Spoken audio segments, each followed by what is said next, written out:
Bienvenidos a F Salud Conecta. Estrenamos el videoblog del aparato digestivo con el doctor Enrique de Madaria Pascual, médico gastroenterólogo en el Hospital General Universitario de Alicante y presidente de la Sociedad Española de Gastroenterología. Con esta serie de entrevistas que iniciamos hoy, queremos informar sobre las enfermedades que afligen a nuestro sistema digestivo para poner el foco alimenticio en la prevención. Doctor Enrique de Madaria, para empezar con un aperitivo, ¿por qué la población no presta más atención a la salud del aparato digestivo?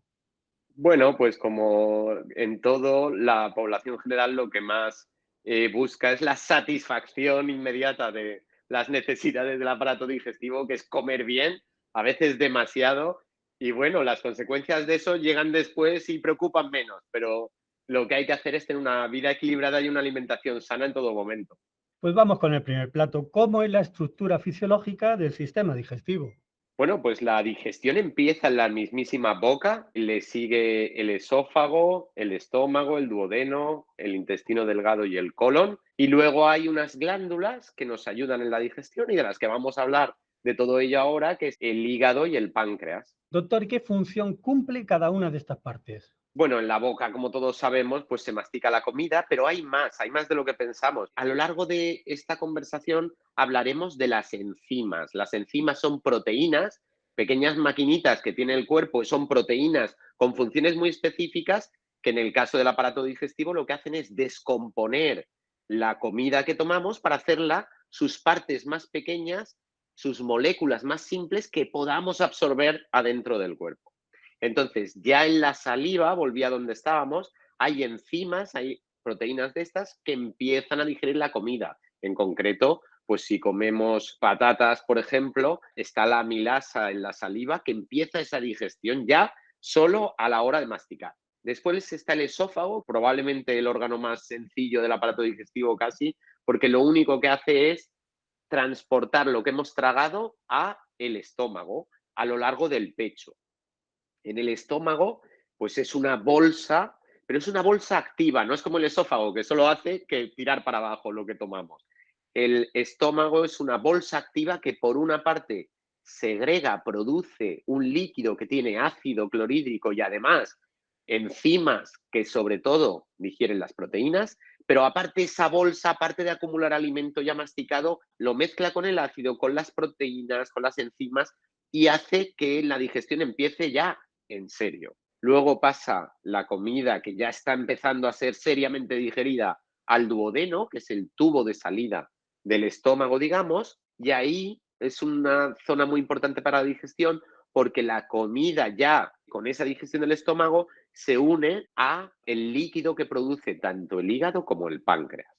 Doctor de Madaria, ¿podría explicar con más detalle las claves del hígado, el páncreas y la vesícula? Quizá estos son órganos no tan conocidos como, por ejemplo, la palabra estómago. Cuando alguien oye la palabra hígado, pues solo piensa en enfermedades, pero no en lo que hace. El hígado produce la bilis, que es un líquido que tiene varias funciones. Por un lado, sirve para el cuerpo humano para eliminar toxinas que se eliminan al tubo digestivo y se perderán con las heces, pero aparte es el detergente, es el fairy, digamos, o el mistol del cuerpo humano porque la bilis disuelve las grasas para que las enzimas de las que hablamos, esas proteínas que facilitan la digestión, puedan actuar. Primero disuelve las grasas la bilis y luego actúan las enzimas para descomponerlas y poderlas absorber. Y sin eso no hay digestión adecuada de las grasas. Y el páncreas es un órgano que parece una salchicha que está metido dentro del abdomen y lo que hace es producir un jugo pancreático, un líquido que tiene muchísimas de estas enzimas, de estos fermentos, de estas proteínas que digieren la comida y digieren de todo. Es un potente líquido lleno de facilitadores de la digestión que se une con la bilis y juntos hacen maravillas a la hora de descomponer lo que comemos en algo que podamos absorber. Algo muy simple, muy, muy sencillito. ¿Qué es la vesícula? La vesícula, que también es la típica parte del cuerpo que solo pensamos en las enfermedades de la vesícula, pero ¿qué hace?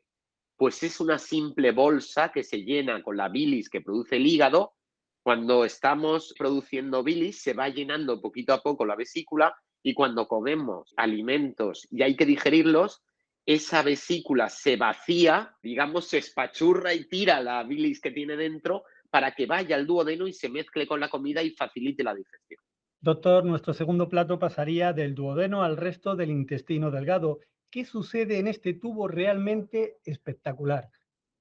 Pues este tubo, el intestino delgado, es muy interesante porque, primero, por su longitud, plegada en nuestra barriga, son 9 metros de intestino delgado plegados y además dentro del intestino delgado también su superficie tiene como si fueran pequeños dedos o pequeños pelos que hacen que se pliegue su interior de forma que en realidad hay una superficie muy grande para dedicarse al proceso de la digestión.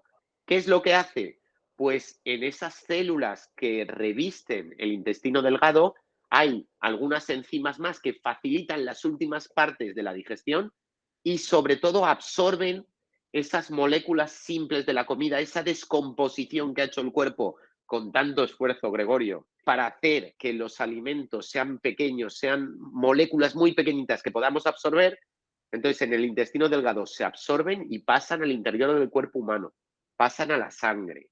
Entonces, ya en el interior del cuerpo humano los utilizamos. Doctor, ¿y qué pasa con los restos alimenticios que no son absorbidos en esta parte intestinal? Por ejemplo, la fibra no se absorbe, hay pues componentes de la dieta que no nos interesan o que tienen difícil digestión en el ser humano, pues llegan a la última parte del aparato digestivo que es el colon.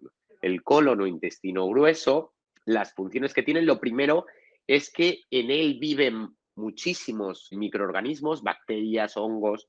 Entonces, esas bacterias, que en la mayoría de los casos son buenas para nosotros, pues acaban de digerir lo que se puede de esos desechos y algún alimento más podemos conseguir y además desecan, extraen el agua de esos restos alimenticios y digamos que se van formando a lo largo del colon por acción de las bacterias y por el secado que hace el colon, las heces, tal como las conocemos, que son esos desechos que no nos interesan y que se mezclan los alimentos no digeridos con toxinas que estamos eliminando por la bilis y que no nos interesan. Y de hecho, el color de las heces oscuro lo da la bilis. Hay pacientes que no producen bilis y sus heces son blancas. Es algo muy curioso.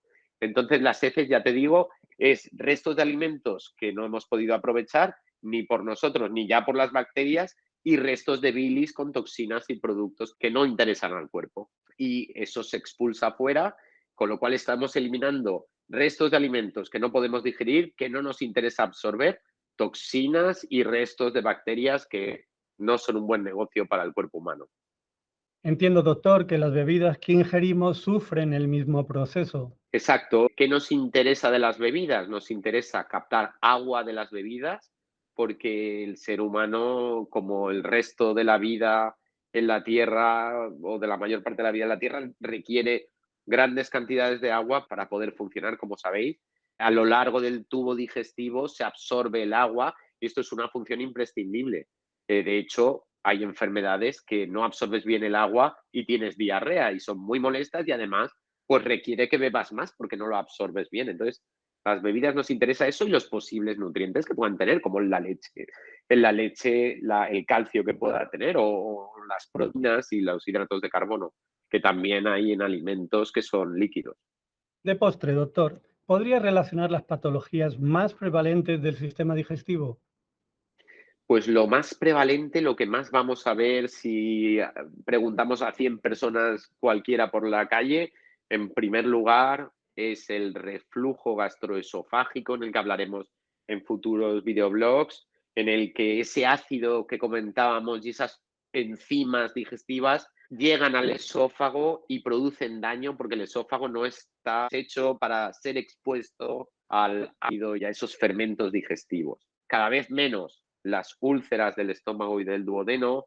Las enfermedades del hígado son frecuentes, por ejemplo, el acúmulo de grasa en el hígado, la esteatosis hepática es muy frecuente. Las piedras en la vesícula son tremendamente frecuentes y es lo que en mi práctica clínica, por ejemplo, yo más veo en mi centro hospitalario.